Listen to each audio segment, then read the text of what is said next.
I was 10 years old when my life split into before and after. Before, I had a family. After, I became the reason everything went wrong. My sister and I were crossing the street when a car jumped the signal. I pulled my hand away at the last second because I heard someone scream. She didn't move fast enough. She survived, but the doctor said she'd never walk again. From that day on, my mother decided the truth didn't matter anymore. Only blame did. She told everyone it was my fault, that I should have held on tighter, that I should have been paying attention. I was a child, but in her eyes, I was a criminal who got to keep his legs while her daughter didn't. Every day after that was punishment. If my sister cried, it was because she saw me. If she was angry, it was because I existed.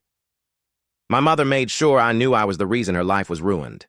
She reminded me at breakfast, at dinner, before bed. You should have been the one hit. God made a mistake. Look at what you did to her. My father never defended me. He wasn't cruel like my mother. He was worse. He was silent. He watched it happen and chose peace over his son. For years, I tried to make it right. I helped my sister dress, pushed her wheelchair, did everything without being asked. None of it mattered. To my mother, I could never repay a debt that had no end. When I was 15, my uncle came to visit. He saw the way my mother spoke to me. He saw how I flinched when she entered a room. That night, he asked my parents if I could come live with him for school. My mother didn't argue. She said, "Take him." That was it. Living with my uncle felt unreal. He didn't yell. He didn't blame. He didn't look at me like I was something broken.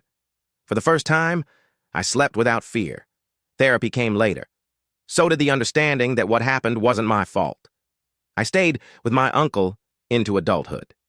He helped me through college, through mistakes, through learning how to be a person without constant guilt.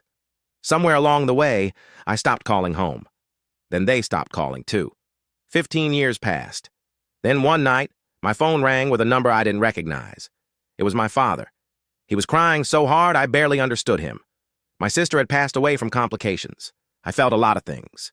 Sadness, shock, and a guilt I thought I'd buried years ago. I went back for the funeral. My parents looked older, smaller. My mother cried when she saw me like she'd lost me yesterday instead of years ago. My father hugged me, like he finally remembered I was his son. They said they missed me, that they wanted me back in their lives, that they'd lost so much already and didn't want to lose me too.